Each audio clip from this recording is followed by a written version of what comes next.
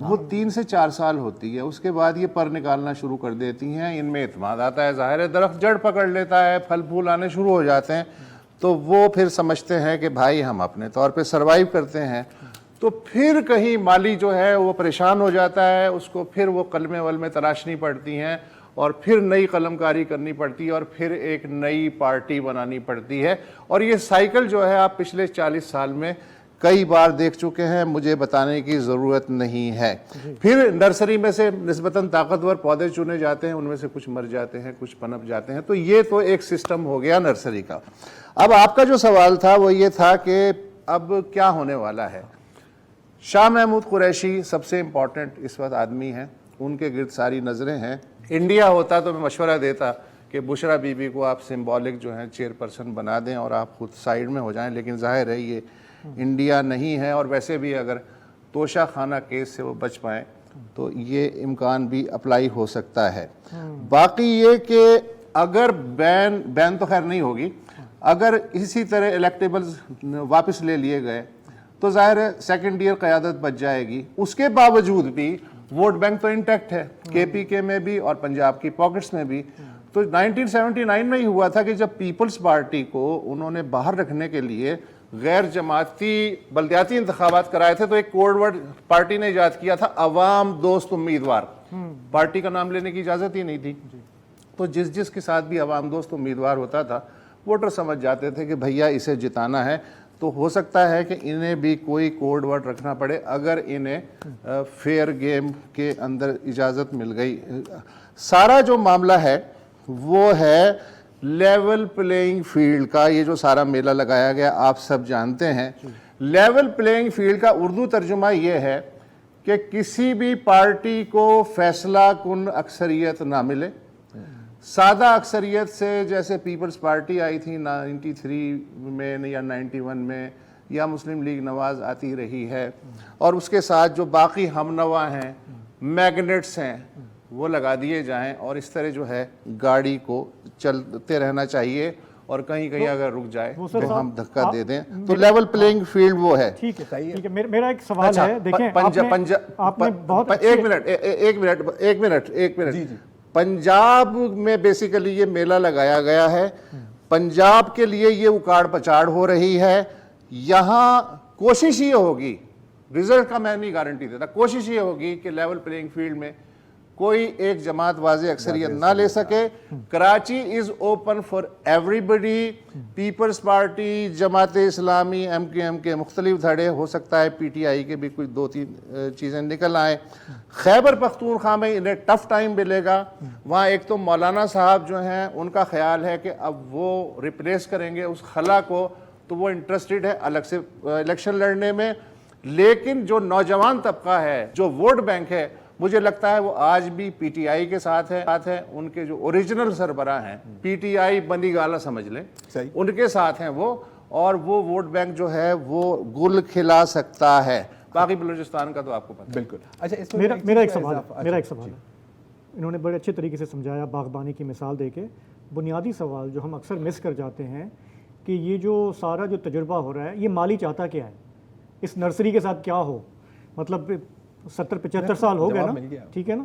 تو مطلب اچھا, دوسرا میرا یہ سوال تھا کہ دنیا جا رہی ہے آرگینک فارمنگ کی طرف, تو اگر ہم اس نرسری کے جو اس چمن کے جو پھول ہیں ان کو کھلانے دیں تو شاید یہ زیادہ بہتر نہیں ہوگا. ہاں, ہونا تو چاہیے, لیکن دیکھیں مالی کا اپنی سوچ ہے, اپنی دماغ ہے. جہاں تک نہیں دیکھیں بات سنیں, نرسری جو ہے نا دنیا بھر میں, وہ صرف ایسا تھوڑی ہے کہ سارے گلاب کے پھول لگا دیے تو اسے نرسری آپ نہیں کہتے, اسے آپ کچھ اور بھی کہہ سکتے ہیں. نرسری نہیں ہوتی.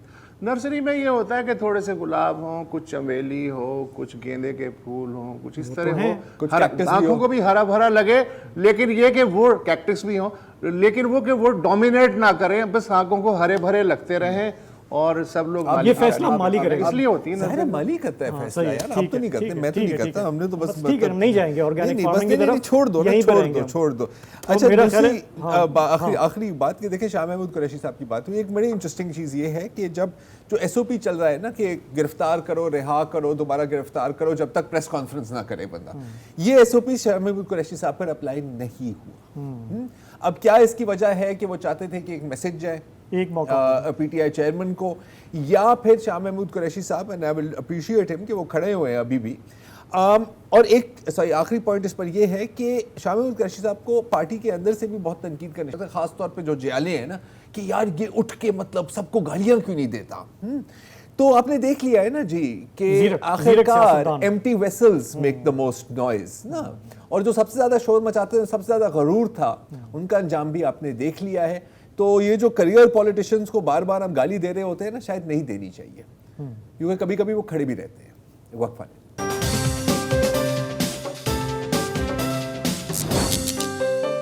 جی، تو پروگرام کے اس حصے میں بات کرتے ہیں معیشت کی زبوں حالی کا. معیشت کو کیا چیلنجز ہیں، یہ آپ اور ہم ویسے تو اچھی طرح جانتے ہیں کیونکہ پورا سال ہی ہم بھگتتے آئے ہیں، لیکن اگر کسی کو کوئی شک تھا یا اگر آپ بگ پکچر دیکھنا چاہیں تو اس کے لیے آپ اکنامک سروے آف پاکستان کو دیکھ سکتے ہیں جو آج جاری ہوا ہے. اس کے جو تشویشناک اعداد و شمار ہیں ان میں سے چیدہ ابھی میں آپ کے سامنے رکھوں گا اور پھر ہم اس پہ بات کریں گے. ہمیں جوائن کر رہے ہیں دو ماہر معاشیات، کراچی سے ڈاکٹر اقدس افضل اور اسلام آباد سے ڈاکٹر عاصم سجاد اختر. جو اکنامک سروے جب لانچ ہوا تو وزیر خزانہ اسحاق ڈار نے سب سے پہلے تو کافی زیادہ تعویلیں پیش کیں کہ یہ خراب اعداد و شمار کیوں ہیں. انہوں نے کہا کہ جی کہ یہ پچھلی حکومت ذمہ دار ہے، کافی اس نے کباڑہ کر دیا معیشت کا. پھر انہوں نے کہا سیلاب سے نقصان ہوا، جو کہ واقعی ہوا بھی. پھر انہوں نے کہا کہ یہ جو یوکرین اور روس کا جو چڑھائی ہے اس کا بھی ہماری معیشت پہ اثر پڑا. تو بظاہر لگا یہ کہ وہ جو بھی ان کی ناکامیاں رہی ہیں اس پر ایک پردہ ڈالنے کی کوشش تھی. لیکن جیسا کہ ہم ہمیشہ کہتے ہیں، numbers speak for them selves. تو جو اعداد و شمار ہمارے سامنے آئے ہیں ان میں سے کچھ میں آپ کے سامنے رکھتا ہوں. سب سے پہلے ایک نظر ڈال لیتے ہیں جو گروتھ ہے پاکستان کی. وہ ملک جو آبادی جہاں پہ تیزی سے بڑھ رہی ہے وہاں پہ اکنامک گروتھ کیا رہی، یعنی کہ شرح نمو کیا رہی، تو وہ سامنے آیا ہے کہ 0.29%، جبکہ جو ٹارگٹ ہے وہ 5% کا تھا. اسی طرح سے اس میں زراعت اور سروسز سیکٹر بری طرح متاثر ہوئے، لیکن جو سب سے سمجھیں کہ شاکنگ فگر سامنے آیا وہ صنعتی سیکٹر کا تھا، یعنی کہ انڈسٹریل سیکٹر کا. اور اس میں ہم نے دیکھا کہ 2.9% کی کمی واقع ہوئی، یعنی کہ کنٹریکشن وہاں پہ دیکھی گئی. مہنگائی کا حال آپ اور ہم جانتے ہیں، یعنی کہ انفلیشن یا افراط زر، اور وہ ریکارڈ کی گئی ہے 28.2% پہ، جو کہ ہائیسٹ ریکارڈڈ یٹ ہے. اسی طرح اگر ہم دیکھ لیں ایک اور جو پوائنٹ ہے ٹریڈ ڈیفیسٹ، یعنی کہ تجارتی خسارہ، تو ظاہر ہے کہ ہم جانتے ہیں کہ ہماری ایکسپورٹس میں کافی کمی ہوئی، لیکن امپورٹس میں اس سے بھی کہیں زیادہ کمی ہوئی، جو کہ 25% سے کچھ زیادہ تھی. اس کا ایک امپیکٹ تو یہ آیا کہ ہمارا جو تجارتی خسارہ ہوتا ہے اس میں کمی آئی. کرنٹ اکاؤنٹ بیلنس جو ہے وہ امپروو ہوا، یعنی کہ جو کرنٹ اکاؤنٹ ڈیفیسٹ ہے، مالی خسارہ، اس میں کافی ڈراسٹک کمی آئی. تو گورنمنٹ اس کو اپنی اچیومنٹ کہتی ہے، لیکن یہ کیسے اچیو ہوا اس کا جو اثر ہے وہ ہم سب نے جھیلا، پورے ملک نے جھیلا.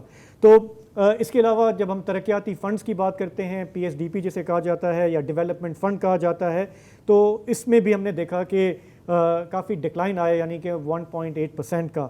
گورنمنٹ اب یہ کہہ رہی ہے کہ اگلے سال کے لیے وعدہ ہے کہ اسے بڑھایا جائے گا. تو اکنامک سروے میں بہت ساری چیزیں ہیں جو کھل کے سامنے آتی ہیں. یہ تو ہم نے آپ کے سامنے صرف چیدہ چیزیں رکھی ہیں، اس پہ ہم گفتگو کرتے ہیں. ڈاکٹر اقدس، سب سے پہلے میں آپ کی طرف آتا ہوں. یہ بتائیے کہ اکنامک سروے میں ایسی کوئی چیز جو بحیثیت اکانومسٹ آپ کے لیے حیران کن ہو، یا جو آپ کی نظر میں اس وقت سب سے اہم ہے جس پہ ہمیں توجہ دینے کی ضرورت ہے؟ جی بہت شکریہ مجھے پروگرام پہ لینے کے لیے. آپ نے بڑا اچھا ایک سمری پیش کی اسٹیٹسٹکس کی، اور آپ نے میرے سے سوال کیا کہ کوئی ایسی چیز جو مجھے بہت شاکنگ لگی ہو. میرے لیے سب سے اہم چیز اس وقت افراط زر یا انفلیشن ہے، جو کہ پاکستان میں بالکل بے قابو ہوئی نظر آ رہی ہے. اور اس کی وجہ سے بہت سے جو مسائل ہیں وہ نظر آ رہے ہیں، نہ صرف غریب طبقے کے لیے بلکہ اب تو جو سفید پوش یا لو مڈل کلاس یا مڈل کلاس کا طبقہ ہے اس کو بھی بہت سے مشکلات اس کے سامنے نظر آ رہی ہے. تو میرے لیے سب سے اہم چیز یہ انفلیشن کا یہ جو جن ہے اس کو بوتل میں واپس کیسے بند کیا جائے گا، میرے لیے سب سے اہم چیز یہ ہے بطور اکانومسٹ. جی ڈاکٹر عاصم.